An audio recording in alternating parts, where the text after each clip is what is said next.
అందరికీ నమస్కారం. Indian money Telugu ఛానల్కి మీ అందరికీ స్వాగతం సుస్వాగతం. నేను మీ కౌశిక్. ఆర్బీఐ యొక్క రీసెంట్ మానిటరీ పాలసీ ప్రకారం రెపో రేట్లో ఎటువంటి మార్పు లేదు, సేమ్ 4% కొనసాగనుంది. అందుకని చెప్పి మన లోన్స్ యొక్క వడ్డీ రేట్లలో కూడా ఎటువంటి మార్పులు రావు, సేమ్ వడ్డీ రేట్లు కొనసాగనున్నాయి. ఇంకా ఈరోజు ఈ వీడియోలో mortgage loan or loan against property యొక్క ప్రెజెంట్ వడ్డీ రేట్ల గురించి చెప్పబోతున్నా. సో ఈ వీడియోని లాస్ట్ వరకు చూడండి. అంతేకాకుండా ఇంతవరకు మీరు మా ఛానల్ని సబ్స్క్రైబ్ చేసుకోకపోతే ఇప్పుడే సబ్స్క్రైబ్ చేసుకోండి. అసలు మార్ట్గేజ్ లోన్ అంటే ఏంటండి? ఇదొక సెక్యూర్డ్ లోన్. ఈ లోన్ మనం పొందాలంటే మన యొక్క ప్రాపర్టీని ప్లెడ్జ్ చేయాలి లేదా తనఖా చేయాలి. అప్పుడు మాత్రమే వాళ్ళు మనకి లోన్ ఇస్తారనమాట. ఎంత ఇస్తారంటే మన యొక్క ప్రాపర్టీ వాల్యూపై 50% నుండి 70% వరకు లోన్ రూపంలో ఇస్తారు. ఫర్ ఎగ్జాంపుల్, మన ప్రాపర్టీ యొక్క ప్రెజెంట్ రేట్ వచ్చేసి లేదా ప్రెజెంట్ వాల్యూ వచ్చేసి ₹1,00,00,000 అనుకోండి. వాళ్ళు ఏం చేస్తారంటే 50 లక్షల నుండి 70 లక్షల వరకు లోన్ రూపంలో మనకి ఇస్తారు. ఎంత కాలానికి ఇస్తారంటే దీని యొక్క టెన్యూర్ అనేది 20 ఇయర్స్ వరకు ఉంటుంది. Depends upon banks.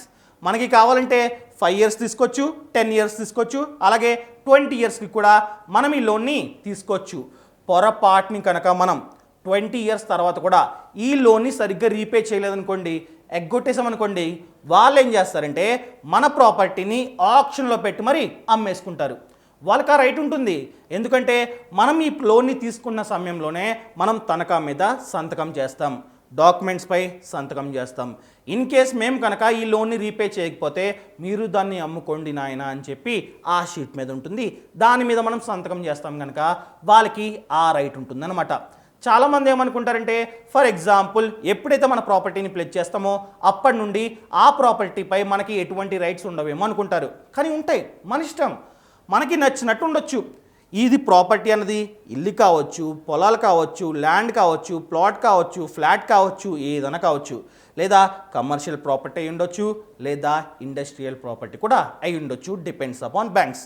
ఆ ల్యాండ్లో కానీ ఆ ఇంట్లో కానీ మనం దర్జాగా ఉండొచ్చు. ఇన్ కేస్ మనం రీపే చేయకపోతే అప్పుడు వాళ్ళు అమ్ముకుంటారు. అప్పటి వరకు మనం ఉండొచ్చు. ఇన్ కేస్ మనం ఆన్ టైంలో అన్నీ కడుతున్నాం అనుకోండి, దర్జాగా ఉండొచ్చు. ఇంకా ఈ లోన్ అనేది ఎవరికి ఇస్తారంటే ఎవరికైతే రెగ్యులర్గా ఇన్కమ్ వస్తుందో వాళ్ళకి ఇస్తారనమాట. ముఖ్యంగా శాలరీడ్ అండ్ సెల్ఫ్ ఎంప్లాయిడ్. కొన్ని బ్యాంక్స్ ఏంటంటే ఫార్మర్స్కి కూడా ఇస్తాయి. కాకపోతే వాళ్ళకి వేరియస్ సోర్సెస్ నుంచి రెగ్యులర్గా ఇన్కమ్ వస్తూ ఉండాలి, మరియు వాళ్ళ యొక్క క్రెడిట్ స్కోర్ అనేది 750 కన్నా ఎక్కువ ఉండాలి. కేవలం ఫార్మర్స్కే కాదు, అందరికీ 750 కన్నా ఎక్కువ ఉంటే మాత్రమే ఈ లోన్ మనకి ఇస్తారనమాట. వాళ్ళ దగ్గర ప్లెడ్జ్ అయి ఉంటుంది ప్రాపర్టీ, అయినా కూడా వీడు రెగ్యులర్గా రీపే చేయగలడా లేడా అని చెప్పి చెక్ చేసుకోవడానికి ఇన్కమ్ ప్రూఫ్స్ కూడా అడుగుతుంటారనమాట. ఈ అంతా ఎలిజిబిలిటీ ఉంటే అప్పుడు మాత్రమే బ్యాంక్స్ అనేవి, బ్యాంక్స్ కావచ్చు, ఎన్బిఎఫ్సిస్ కావచ్చు, ఏదైనా కావచ్చు, ఇవి మనకి మార్ట్గేజ్ లోన్ని ఇస్తూ ఉంటాయి. ఇంకా వడ్డీ రేట్ల గురించి మాట్లాడుకున్నట్లయితే స్టేట్ బ్యాంక్ ఆఫ్ ఇండియాలో ప్రెజెంట్ వచ్చేసి 8.8%గా ఉంది. ఎవరికైతే క్రెడిట్ స్కోర్ అంతా మంచిగా ఉంటుందో, ఎలిజిబిలిటీ మంచిగా ఉంటుందో వాళ్ళకి 8.8%కే వడ్డీ అన్నది లభిస్తుంది అనమాట. మరియు ప్రాసెసింగ్ ఫీ అన్నది 1%గా ఉంది. అసలు ప్రాసెసింగ్ ఫీ అంటే ఏంటంటే బ్యాంక్స్ వాళ్ళు మనకి లోన్ ఇస్తున్నందుకు కాస్త కమిషన్ అని చెప్పుకోవచ్చు, లేదా ఛార్జ్ అని చెప్పుకోవచ్చు. ఇది వచ్చేసి 1% ఉంది. మ్యాక్సిమం వాళ్ళు 50,000 వరకు తీసుకోవచ్చు అనమాట. హెచ్డిఎఫ్సి బ్యాంక్లో చూసుకున్నట్లయితే ప్రెజెంట్ వడ్డీ అన్నది 8.35%గా ఉంది, మరియు ప్రాసెసింగ్ ఫీ అన్నది 0.25%గా ఉంది. అండ్ నెక్స్ట్ వచ్చేసి యాక్సిస్ బ్యాంక్. ఈ యాక్సిస్ బ్యాంక్లో ప్రెజెంట్ వడ్డీ అనేది 10.5%గా ఉంది, మరియు ప్రాసెసింగ్ ఫీ అన్నది 1%గా ఉంది. మ్యాక్సిమం వచ్చేసి వాళ్ళు 10,000 వరకు ఛార్జ్ చేసుకోవచ్చు. అండ్ నెక్స్ట్ బ్యాంక్ వచ్చేసి ఐసిఐసిఐ. ఈ బ్యాంక్లో వడ్డీ అన్నది 8.9% పర్ యానంగా ఉంది, మరియు ప్రాసెసింగ్ ఫీ చూసుకున్నట్లయితే 2% అనమాట. ఇది వచ్చేసి వాళ్ళు 5,000 నుండి 10,000 వరకు ఛార్జ్ చేసుకునే ఫెసిలిటీ ఉంది. అండ్ నెక్స్ట్ బ్యాంక్ వచ్చేసి సిటీ బ్యాంక్. ఈ బ్యాంక్లో వడ్డీ అన్నది 7.5%గా ఉంది. అండ్ ప్రాసెసింగ్ ఫీ గురించి మాట్లాడుకున్నట్లయితే ప్రెజెంట్ 0 అని చెప్పుకోవచ్చు, అంటే చాలా బ్రాంచెస్లో 0 అనమాట. అండ్ నెక్స్ట్ బ్యాంక్ గురించి మాట్లాడుకున్నట్లయితే ఎస్ బ్యాంక్. ఈ ఎస్ బ్యాంక్లో వడ్డీ అన్నది 10.5%గా ఉంది. ప్రాసెసింగ్ ఫీ చూసుకున్నట్లయితే 1% అనమాట. అండ్ నెక్స్ట్ బ్యాంక్ వచ్చేసి union bank of India.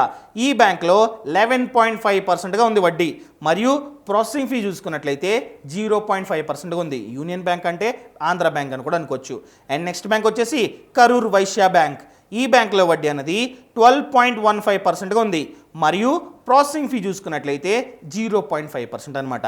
And Canara బ్యాంక్లో చూసుకున్నట్లయితే వడ్డీ అన్నది 11.7% పెర్ యానం మరియు ప్రాసెసింగ్ ఫీ అన్నది 1%, అనగా వీళ్ళు 5,000 నుండి 50,000 వరకు ఛార్జ్ చేసుకుంటారనమాట. అండ్ నెక్స్ట్ బ్యాంక్ వచ్చేసి ఐడిఎఫ్సి ఫస్ట్ బ్యాంక్. ఈ బ్యాంక్లో వడ్డీ అనేది 11.8%గా ఉంది మరియు ప్రాసెసింగ్ ఫీ చూసుకున్నట్లయితే 1% అనమాట, అనగా మినిమం వాళ్ళు 5,000 వరకు ఛార్జ్ చేసుకుంటారు. సో ఇవన్నమాట 10 బ్యాంక్స్. ఇవి కాస్త మంచి బ్యాంక్స్ అని చెప్పుకోవచ్చు. ఇన్ కేస్ ఈ బ్యాంక్స్లో కనుక మనకి లోన్ లభించలేనట్లయితే మనం ఎన్బిఎఫ్సిస్ దగ్గర కూడా లోన్ తీసుకోవచ్చు. కాకపోతే వాళ్ళు కాస్త ఎక్కువ వడ్డీని ఛార్జ్ చేస్తూ ఉంటారు.